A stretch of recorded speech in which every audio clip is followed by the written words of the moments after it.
Hi, Cinemind here. Today I am going to explain an Indonesian comedy drama film called Too Handsome to Handle. Spoilers ahead. Watch out and take care.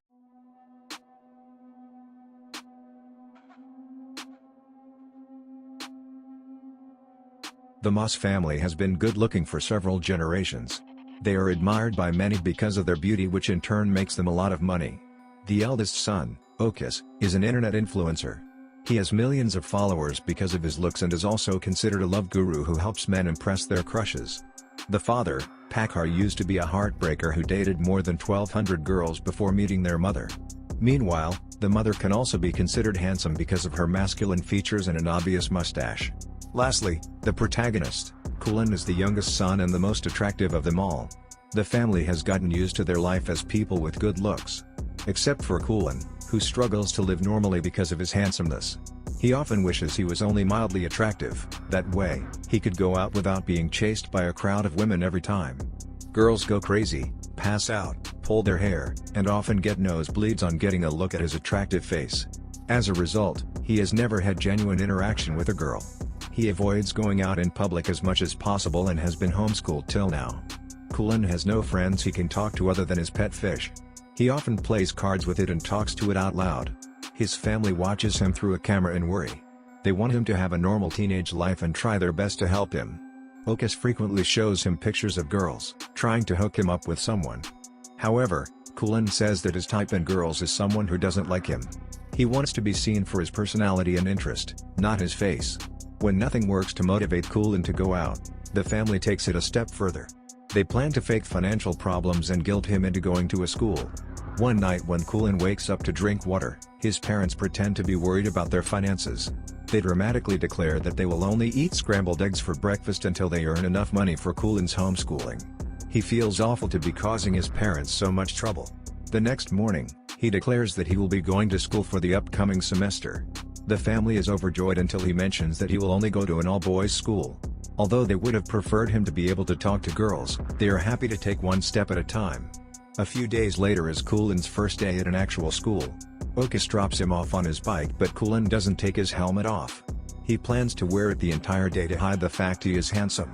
However, the plan backfires when the helmet grabs more attention than he intended to. Kulin quietly sits down in the last seat but is called out by the class bully Sidi and his minions. When the teacher enters the classroom, she too is surprised to see a guy with a helmet. She urges him to take it off right that instant. Although reluctant, Kulin has no way but to oblige. He slowly takes the helmet off in a dramatic way, revealing his face.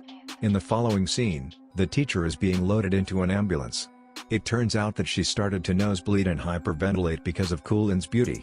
The other kids complain to the principal that the new student is too handsome to handle. Kulin runs through the hallway to go back home but is tripped by one of the bullies. They bring him to the school's storeroom and introduce themselves like they are Power Rangers. They are called the Teak Attack, a group of 3 bullies led by Sidi, the principal's son. After the over-the-top introduction, they reveal that they need Kulin's help to ask a girl out for prom. The group has been in the senior year of school for the past 3 years. They refuse to graduate until Sidi goes to the prom with the most beautiful girl of the BBM school, Amanda. However, she only accepts requests from handsome men, so the group wants Kulin to deliver the proposal. They assign an innocent guy, Kibo, to help Kulin and lead the way.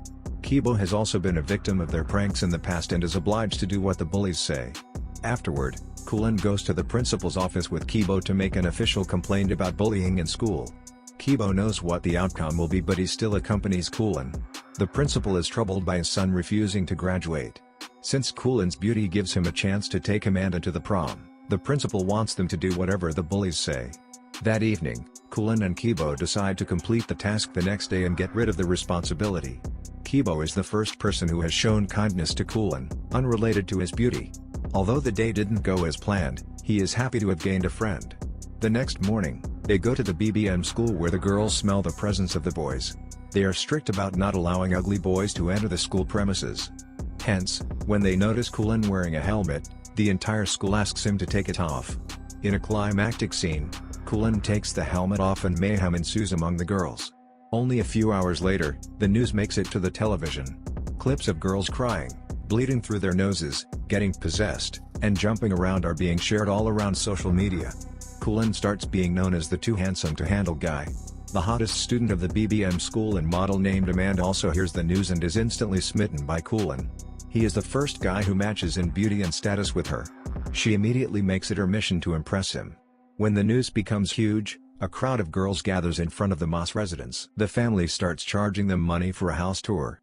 Kulin, who is hiding in the streets, sees his family on the news. He feels betrayed and used by his own people. When they call him, he refuses to come home and feels even sadder when his pet fish is mishandled and killed by the tourists.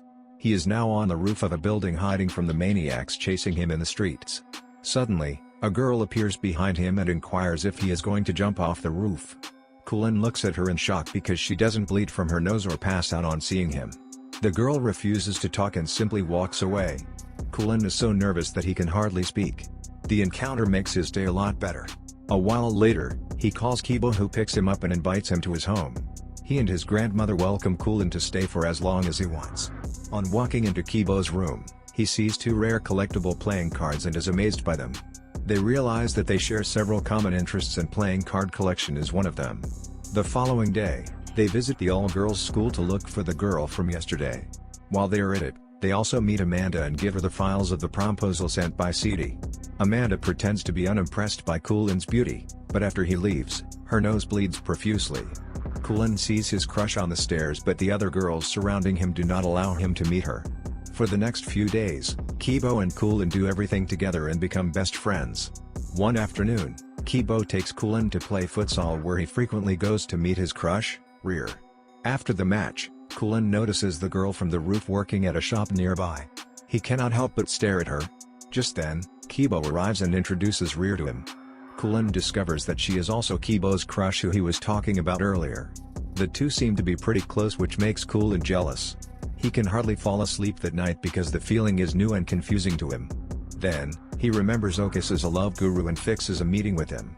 When they meet the following morning, Okis breaks down crying tears of happiness. He had been waiting for the day to give his brother advice on girls. Kulin has forgiven his family for selling him out to his fans, because if that had not happened, he would have never met Rear. The brothers then go shopping for groceries while Okis lists out the points of things Kulin should do to impress his crush. As Kulin follows Okis's suggestions, he registers he is far from knowing Rear like Kibo knows her. But he still doesn't want to give up on his first love. One afternoon, Amanda comes to the boys' school and hands Kulin an invitation for her birthday. Alongside it, she also gives him a phone as a gift. Later that day, Kibo, Kulin, and Rear go to karaoke. Eventually, Rear and Kulin get to sing together. While Kulin is excited to duet with her, Rear only focuses on Kibo. He soon registers that she also likes Kibo back. The revelation makes his heart crumple in jealousy. So, when Kibo is not around, he bluntly asks her if she has a crush on him. Initially, Rear denies it, but when Kulin lies about Kibo being in love with Amanda, her face drops. Her expression is enough to confirm his suspicions. After returning home, Kulin calls Amanda and asks her for a favor. She happily agrees to do anything he says. The next day, several people gather at the venue to celebrate her birthday. When Kulin and Kibo arrive, Amanda welcomes them. Strangely enough, she seems to be more interested in Kibo than in Kulin. She even pulls him aside to talk to him in private. At the same time, Rear arrives at the party and sees Amanda kissing Kibo. Heartbroken, she runs outside. Taking advantage of her vulnerability, Kulin confesses his feelings for her. Rear thanks him but claims that she never saw him as someone more than a friend. Even after conspiring against his only best friend, Kulin gets nothing in return. The group of bullies also see Amanda kissing Kibo and are enraged with jealousy and anger. They beat Kibo up for it while Kulin watches from nearby, too scared to interfere. Later, he brings Kibo home and dresses his wounds alongside his grandmother. Only after seeing him moan in pain, does Kulin realize that he has made a huge mistake. The next day, Kibo gives him a legendary card from his card collection that Kulin had been wanting for a long time. Guilt-ridden, Kulin confesses to everything wrong he has done till now. Kibo is shocked and hurt by the betrayal. He claims that he would have left Rear if he knew Kulin liked her too. The words do nothing but hurt Kulin even more. At last, Kibo orders him to get out of the house immediately. Knowing that he is in the wrong, Kulin simply leaves. He finally returns home after a month. His family is overjoyed, but the same cannot be said for Kulin. He locks himself in his room and doesn't talk to anyone. But most of all, he misses his best friend. The two bump into each other at times but never share anything more than a glance. At home, Kulin's mother is worried about his well-being. She approaches him one night and gives him his pet fish that never died. She also tells him that he can go back to being homeschooled if that is what he prefers. The family only wants his happiness and is ready to do anything for it. Kulin, touched by her words, realizes that he has people in his life who are rooting for his success. This motivates him to make things right between him and Kibo. The next morning, he runs to Rear and tells her everything. Following that, he goes to Kibo and tries to apologize. Although Kibo dismisses him at first, when asked about Rear, he starts to describe how much he loves her. Kulin shows him that Rear was listening to him on the phone the entire time. That way, he mends their relationship and goes back to being both their friend. A few days later, they all go to prom together. Kibo's date is Rear while Kulin's date is Amanda. As expected, Kulin and Amanda win the title of prom king and queen. Kulin hears a girl comment that he is only mildly handsome and is instantly drawn to her, indicating the start of a new relationship. Subscribe for more videos like this, turn on the notification, and leave a like to help the channel out. Thanks for watching.